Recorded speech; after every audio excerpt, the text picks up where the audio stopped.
Les auxiliaires être et avoir. inshinga z'ibanze kugira, kuba. Inshinga z'ibanze. Inshinga kugira ikoreshwa iyo ushatse kuvuga icyo ufite, icyo wahoze ufite n'icyo uzagira. Le verbe avoir est utilisé quand on veut dire ce qu'on a au présent, ce qu'on avait au passé et ce qu'on aura au futur. Ce que l'on a au présent, Icyo ufite. j'ai, Ufite, tu as, ufite, il ou elle a, afite, nous avons, dufite, vous avez, mufite, ils ou elles ont. bafite. Exemple, Urugero. j'ai de la banane mûre. Mfite umuneke. J'ai de la banane mûre. Mfite umuneke. Tu as la jupe rouge. Ufite ikanzu y'umutuku. Tu as la jupe rouge. Ufite ikanzu y'umutuku. Il a de longues dents. Afite amenyo maremare. Il a de longues dents. Afite amenyo maremare. Nous avons 5 minutes pour rentrer. Dufite iminota itanu ngo tube dutashye. Nous avons 5 minutes pour rentrer. Dufite iminota itanu ngo tube dutashye. Vous avez des doutes? Mufite amakenga. Vous avez des doutes? Mufite amakenga. Ils ou elles ont un long trajet à faire. Bafite urugendo rurerure. Ce que l'on aura. Icyo uzabona. J'aurai. Nzabona. Tu auras. Uzabona. Il ou elle aura. Azabona. Nous aurons. Tuzabona. Vous aurez. Muzabona. Ils auront. Bazabona. Exemple où le verbe avoir est conjugué au futur. Ingero ku nshinga kuba itondaguye mu gihe kizaza. J'aurai une bonne note à l'examen. Nzabona amanota meza mu kizamini. J'aurai une bonne note à l'examen. Nzabona amanota meza mu kizamini. Tu auras un bébé dans une semaine. Uzabona uruhinja mu cyumweru kimwe. Tu auras un bébé dans une semaine. Uzabona uruhinja mu cyumweru kimwe. Il aura une aide. Azabona ubufasha. Il aura une aide. Azabona ubufasha. Nous aurons à boire. Tuzabona icyo kunywa. Nous aurons à boire. Tuzabona icyo kunywa. Vous aurez des visiteurs très prochainement. Muzabona abashyitsi vuba. Vous aurez des visiteurs très prochainement. Muzabona abashyitsi vuba. Et ils auront de la chance de le voir sitôt. Bazabona amahirwe yo kumubona vuba. Et ils auront de la chance de le voir sitôt. Bazabona amahirwe yo kumubona vuba. Ce que l'on avait. Icyo wahoze ufite. Ce que l'on avait. Icyo wahoze ufite. J'avais. Nari mfite. Tu avais. Wari ufite. Il avait. yari afite, Nous avions. twari dufite, Vous aviez. mwari mufite, Il ou elle savait. bari bafite. Exemple où le verbe avoir est conjugué au passé. Ingero ku nshinga kugira itondaguye mu gihe cyashize.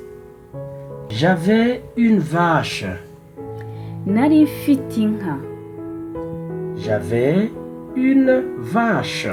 Nari mfite inka. Tu avais un jardin. Wari ufite umurima. Tu avais un jardin. Wari ufite umurima. Il avait une voiture neuve. Yari afite imodoka nshya. Il avait une voiture neuve. Yari afite imodoka nshya. Nous avions beaucoup d'amis. Twari dufite inshuti nyinshi. Nous avions beaucoup d'amis. Twari dufite inshuti nyinshi. Vous aviez des chaussures en cuir. Mwari mufite inkweto z'uruhu. Vous aviez des chaussures en cuir. Mwari mufite inkweto z'uruhu. Ils avaient l'autorisation. Bari bafite uburenganzira. Ils avaient l'autorisation. Bari bafite uburenganzira. Inshinga kuba. Le verbe être. Inshinga kuba. Le verbe être. Inshinga kuba.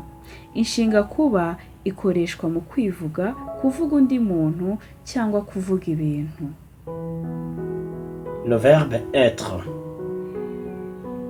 Le verbe être est utilisé pour se présenter, présenter quelqu'un ou quelqu'une ou quelque chose. Gutondagura inshinga kuba mu gihe turimo. Conjuguer le verbe être au présent. Je suis. Ndi, Tu es. uri, Il est. ari, Nous sommes. turi, Vous êtes. muri, Ils ou elles sont. bari. Exemple. Urugero, Je suis enseignant de l'école primaire. ndi mwarimu mu mashuri abanza. Je suis enseignant de l'école primaire. Ndi mwarimu mu mashuri abanza. Tu es mon ami de longue date. Uri inshuti yanjye kuva kera. Tu es mon ami de longue date. Uri inshuti yanjye kuva kera. Elle est infirmière. Ni umuforomokazi. Elle est infirmière. Ni umuforomokazi. Il est infirmier. Ni umuforomo. Il est infirmier. Ni umuforomo. Nous sommes frères, toi et moi. Turi abavandimwe njye nawe. Nous sommes frères, toi et moi. Turi abavandimwe njye nawe. Vous êtes des cousins. Muri ababyara. Vous êtes des cousins. Muri ababyara. Elles sont au marché de Kimisagara. Bari ku isoko rya Kimisagara. Elles sont au marché de Kimisagara. Bari ku isoko rya Kimisagara. Le verbe être conjugué à l'imparfait. Inshinga kuba itondaguye mu gihe cyashize. J'étais. Nari. Tu étais. Wari. Il était. Yari. Nous étions. Twari. Vous étiez. Mwari. Ils ou elles étaient. Bari. Exemple. Ingero kwishinga. J'étais conducteur de moto en ville. Natwaraga moto mu mujyi. J'étais conducteur de moto en ville. Natwaraga moto mu mujyi. Tu étais commerçante au marché de Nyanza. Wari umucuruzi ku isoko i Nyanza. Tu étais commerçante au marché de Nyanza. Wari umucuruzi ku isoko i Nyanza. Elle était mariée à Monsieur Joseph avant sa mort. Yari yarashakanye na Joseph mbere y'uko apfa. Nous étions tous conducteurs de taxi au nord du Rwanda. Twatwaraga amatagisi mu majyaruguru y'u Rwanda. Nous étions tous conducteurs de taxi au nord du Rwanda. Twatwaraga amatagisi mu majyaruguru y'u Rwanda. Vous étiez responsable d'une école maternelle. Mwari muyoboye ishuri ry'incuke. Ils étaient paresseux au travail de tous les jours. Bari abanebwe mu kazi ka buri munsi. Ils étaient paresseux au travail de tous les jours. Bari abanebwe mu kazi ka buri munsi. Le verbe être conjugué au futur. Inshinga kuba itondaguye mu gihe kizaza. Je serai. Nzaba. Tu seras. Uzaba. Il ou elle sera. Azaba. Nous serons. Tuzaba. Vous serez. Muzaba. Il ou elle seront. Bazaba. Exemple. Ingero. Dans une année, je serai docteur. Nzaba muganga nyuma y'uyu mwaka. Tu seras père de famille lorsque tu auras un enfant. Uzaba umubyeyi numara kubona umwana. Tu seras père de famille lorsque tu auras un enfant. Uzaba umubyeyi numara kubona umwana.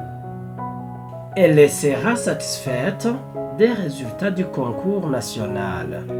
Azishimira amanota y'ikizamini cya leta. Elle sera satisfaite des résultats du concours national. Azishimira amanota y'ikizamini cya leta. Mon frère et moi serons à Nairobi pour les vacances. Njyewe na murumuna wanjye tuzaba turi Nairobi mu kiruhuko. Mon frère et moi serons à Nairobi pour les vacances. Njyewe na murumuna wanjye tuzaba turi Nairobi mu kiruhuko. Vous serez choqués de la mauvaise nouvelle. Muzababazwa n'iyi nkuru mbi. Vous serez choqués de la mauvaise nouvelle. Muzababazwa n'iyi nkuru mbi. Elles seront de retour chez nous pendant la saison sèche. Bazagaruka iwacu mu mpeshyi.